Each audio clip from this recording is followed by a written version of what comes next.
Hi guys, welcome back to our channel. I am sitting in the lobby of the Methodist Rehabilitation Hospital. That's right, Harry has moved to the rehab hospital. I've got a lot to catch you guys up on. The last time I vlogged, he was still in the hospital, and we were working to get an MRI done. So the MRI did get done. We did find out the results of it. The results were basically nothing had changed since his last MRI. Hold on. Somebody's gonna let somebody in. Nothing had changed since his last MRI had done. No significant changes. So that's a good thing.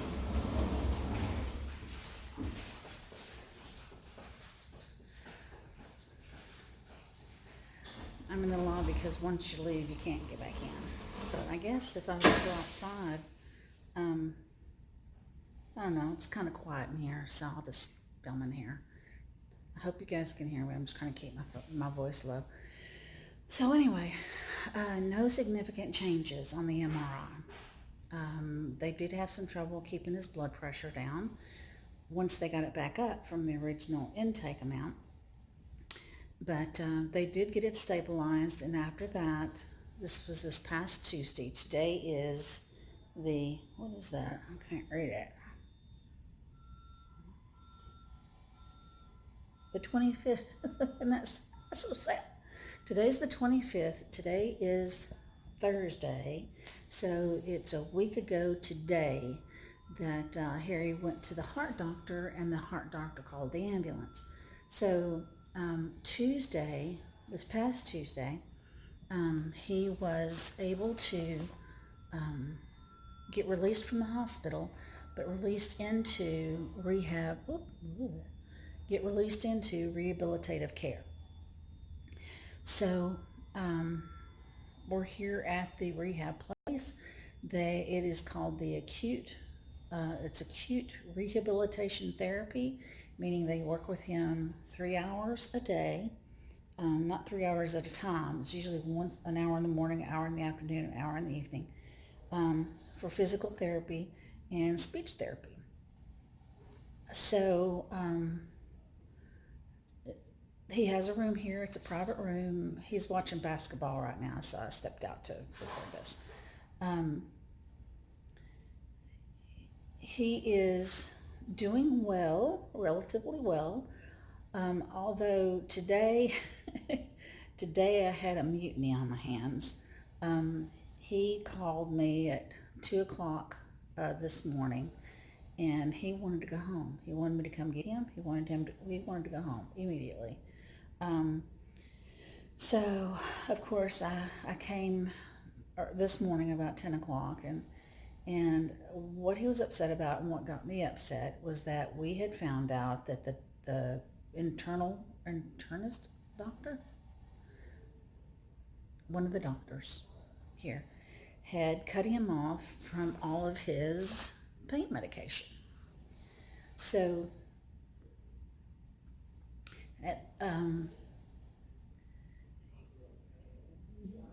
because of that, he was kind of not feeling well.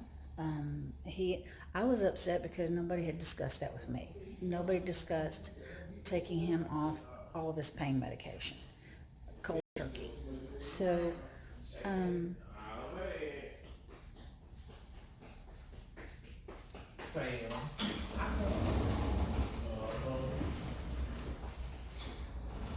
So, needless to say, yes, I was very upset because nobody had discussed it with me to get him taken off his pain medication on such short notice, just cold turkey. He was calling because he was hurting, and all they give him is a Tylenol. He has, for the last 3 or 4 years, taken very high-powered pain medication. So I was upset that he would be taken off of that without any kind of notification to me, to him, just having make that decision. So of course I came in ready for Bear. He was all riled up and he was ready to go. He wanted to go today. So I was able to talk to the doctor um, that made the decision to take him off his medication. Relayed how upset I was that the way it was done. He shared with me that he felt because Harry was seemed so drowsy that he felt like his system was toxic from an over medication of pain medication, because over the last 5 or 6 months, it seems like every time we've turned around with something, they just thrown another pill at us. So the way Harry was today, he was more alert. He was, brighter, more involved than he was yesterday. So I really did see some benefit. So I talked to Harry, and he was still pretty insistent on wanting to come home. But you too. He was still pretty insistent on wanting to come home. But he and I talked, and the whole point of him being here is getting stronger, so that when he does come home, he can have some independence. He won't be so dependent on me, and he can take care of himself more than he has been able to. He wants to start walking again. He wants to start lifting weights again and all of this. And I told him, so if you want to start doing all that, you're going to have to get stronger here first. They're going to have to help you get your legs underneath you, get some strength back in your legs. And I said, so let's just do this. Let's get through the weekend. So he agreed that we could go ahead and if you keep hearing that, that's the sliding door. So after I talked to him, he did agree that he would go ahead and stay the weekend. So we're going to have a relook on Monday to see how he's doing and if he has a different outlook. The goal is to get him to stay at least 7 to 10 days. But I'll take it a weekend at a time. The more that he can get stronger, the more I can learn how to do his exercises, and help him do his exercises, the stronger he can get. Along with that, when he's out of here, we'll do outpatient therapy and have that going as well. So between all of them, we're gonna make him stronger and get him out of here. Or make him stronger and get him back on his feet to where he's feeling well. As far as his back goes, where the surgery, his back is feeling great. He says that it does not hurt. It's sore because he lays on it a lot, but as far as having the pain that he had before the surgery, he says he does not have that any longer. So that's a good thing. So now we just got to get his back strong, his abs, his back. They did some upper weight training today, and they have him walking a lot, so they're really, really working with him really well. He was kind of a firecracker today, but I was able to avoid that mutiny, and at least get him to stay the weekend. I want him home too. That's the problem, is I want him home too. I miss him, but we have to do what's best for him, and that's the bottom line. And it's along those same lines. It's really hard for me to watch him in physical therapy and not want to help him. So that's something I've got to work on for whenever I get him home. Encourage him to do things himself that I know he can do, rather than do them for him, because that's what we're kind of both used to. So we have kind of a journey on our hands, but I think we can, we're going to do pretty well with this. Now, there's something else that we did find out during all of this. We found this out yesterday. An echocardiogram that was done for him by the VA. And I don't know if I've told y'all the story about the VA doctor or not. but that'll have to be for another time. I don't want to divert from this. But the echocardiogram that the VA doctor did, I showed it to the doctor here, the internist here, and had him, because I show all the doctors all the reports that I carry. Now, so what was on that report though, and I read the report, but of course it's all doctor speak. I didn't know what any of that meant. And so I'll just say Dr. M because I can't remember what his name is. Doesn't matter. So the doctor here said, "Did you know that he's in heart failure?" And I said, "I beg your pardon?" And he says, "Yes, this line here," he showed me on the third page of the report, is something called diastolic heart failure. And I said, "No, nobody has ever used those words in a sentence about Harry." And he goes, "Yeah, that's what the sentence means." Of course, the sentence itself said all sorts of gobbledygook, but what it meant is it's diastolic heart failure. So what that means is it's caused by his high blood pressure. His heart has been working so hard through all the high blood pressure episodes that he's had since he was diagnosed with it.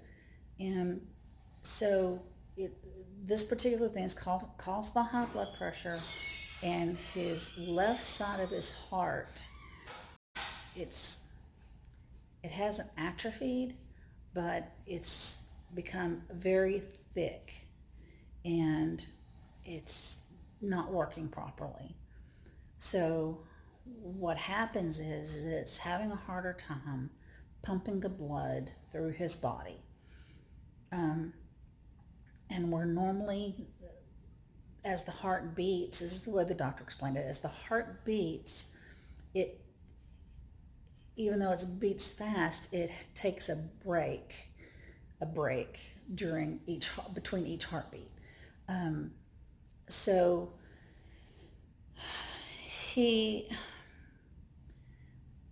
his heart is not resting. It's working twice as hard because the left side of his heart has thickened. So that's why it's called diastolic heart failure. There's nothing that can be done about it. The only thing the doctor said that we can do is treat its symptoms, which is the high blood pressure, which is why it's so important to get it down and keep it down. So we found that out yesterday, so we just add that to the list of things that he has. Yeah, poor guy. Anyway, that's all I have for today. There's a mutiny avoided, and he's doing well. He's in his room watching basketball, and I had to smuggle him in a burger today because he said he didn't like any of the food. So smuggled him in a small hamburger from Wendy's, and that made him very happy. So that's all from the rehab center. That's all to catch up with you guys, and I'll have more as it goes.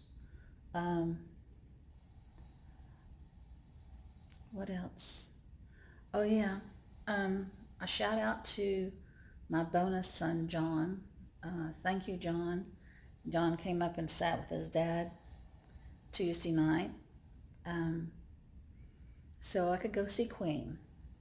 I had bought those tickets about a year ago with hopes that Harry and I and my brother Chris and my sister-in-law Sissy and some other friends of ours would be able to go. And of course Harry was not able to go. And I was going to cancel the plans. I was going to cancel the tickets. I couldn't sell the tickets. I'd just be out lost. But I talked to John about it, and John said, "No, there's no reason you should have to cancel. I can come sit with him."